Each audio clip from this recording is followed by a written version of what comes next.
असगरुद्दीन साहब का कि उन्होंने तारुफ भी पेश किया और यहाँ पर तशरीफ़ लाने के वक्त निकाला हमारे लिए। ज़ाहिर मोहतरम, एजेंडा कुछ ऐसा है कि मैं आप हजरात के सामने कुछ मालूज़ात जो आपके सामने रखने हैं, क्योंकि आप एक तरफ जैसा मैंने अर्ज़ किया कि दीनी और मिली खिदमत में आपकी बहुत तफसीलात हैं, उसके लिए बहुत वक्त चाहिए बयान करने के लिए। दूसरी तरफ पेशे से एडवोकेट भी हैं, और जो हमारी कौम का इस वक्त सबसे ज़्यादा रिश्ता हुआ मसला है औरतों के हुकूक़ का, और जिन लोगों ने इस पर मुताला नहीं किया उनके लिए तो ये मौजू बग़ैर मुताला करने वाले आमतौर पर ऐसे मौज़ूआत तो सुन के बकौल उस्मान शहीद साहब के कि कहने वाले को असगर अली इंजीनियर या वहीदुद्दीन खान या फला फला का नाम दे सकते, लेकिन जब घर में आपकी अपनी बेटियों के साथ या बहनों के साथ या खुद आपके साथ वाक़यात होते हैं, तब आपको बिलबिला उठते हैं लोग, तब आपको ये अंदाज़ा होता है कि ये किस कदर अहम तरीन मौजू है जो घरों में आग लगी हुई है। और हम बाहर जलसों में, मकालों में, सेमिनार्स वगैरह में तो बहुत अच्छे अच्छे मौज़ूआत पर गुफ्तगू कर रहे हैं, लेकिन घर की आग बाहर किसी काम में आपको गुलशन जैसी आबोहवा फराहम नहीं है। आज का कुछ ऐसा मौजू है, आपको इस पर मुताला करना पड़ेगा, और फिर जिस मौजू पे आप गुफ्तगू करने जा रहे हैं इस पे कई घंटे दरकार हैं। आप यूँ समझिए कि आज के इस प्रोग्राम के ज़रिए हम तो सिर्फ आपको एक खतरे की घंटी बजाने का काम कर रहे हैं। अगर आप औरत और मर्द का हुकूक को देखें, राइट्स को देखें, आज विमेन राइट्स का दौर है, ह्यूमन राइट्स का दौर है। अहद नबी सल्लल्लाहु अलैहि वसल्लम में औरत और मर्द के जो हुकूक हुआ करते थे, एक औरत को बगैर तहकीक के भी या बगैर एक्सप्लेनेशन या बगैर वजह बयान करे बगैर भी खुला लेने का हक था, और ऐसे कई वाक़यात हैं। औरत और मर्द को जब मसावी हुकूक दिए गए हैं तो इसका मतलब ये है कि कानूनी तौर पर, समाजी तौर पर, इबादत के तौर पर, रूहानी तौर पर दुनिया में और जन्नत में वो बराबर है।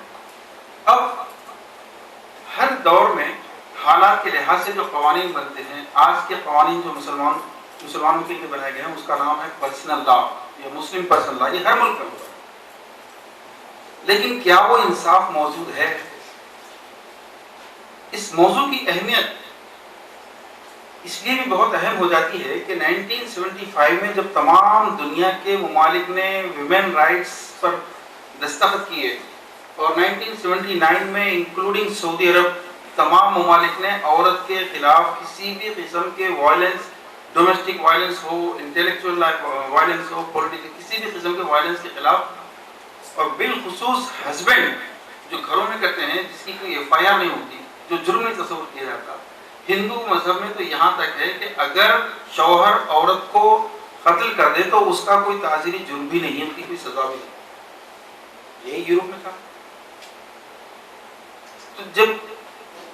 ये तमाम कवानीन मौजूद हैं तो इन कवानीन का इत्तिलाअ कैसे मुमकिन हो? फेमिनिज्म जो तहरीक है इसकी रोशनी में मैं आपके सामने बयान करूंगा कि जब ये विमेन राइट्स वगैरह शुरू हुए तो हर यूनिवर्सिटी में 1995 के बाद दुनिया की हर यूनिवर्सिटी में एक डिपार्टमेंट वुमेन स्टडीज का कायम होना कंपलसरी कर दिया गया। आपके मौलाना आज़ाद यूनिवर्सिटी हो, उस्मानिया हो या दिल्ली यूनिवर्सिटी हो, कहीं भी जाइए आप, दुनिया की हर यूनिवर्सिटी में विमेन स्टडीज डिपार्टमेंट होगा।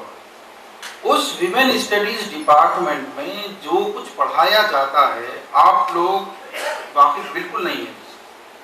वहाँ फेमिनिज्म पढ़ाया जाता है, जिसको उर्दू में कहते हैं तानीसियत। अगर तानीसियत के मौजू पर वहाँ जो MPhil PhD कर रहे हैं, तो भाई ये बहुत दर्द से कर रहा हूँ मैं, आइंदा 10 साल के बाद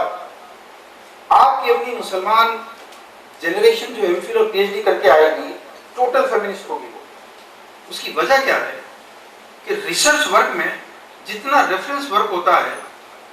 हमारे उलमा का, हमारे उदबा और हमारे दानिशवरों का लिखा हुआ दूर दूर तक कहीं कोई मवाद नहीं है। جتنی عورت کے حقوق پر کتابیں لکھی گئی ہیں ان کے آغاز میں ہی یورپین عورت بے حیا ہوتی ہے، بغیر شادی کے بچے کرتی ہے، فلاں کرتی ہے،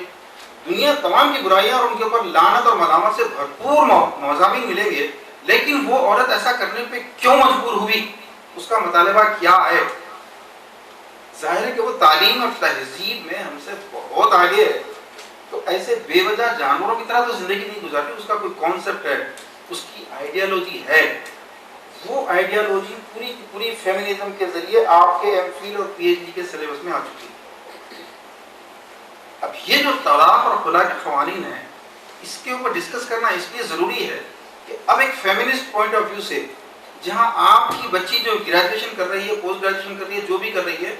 وہ پورے اثرات اپنے گھر میں لے کر آ رہی ہے، وہ بھی سوچ رہی ہے آج عورت بغاوت پر تلی ہوئی ہے۔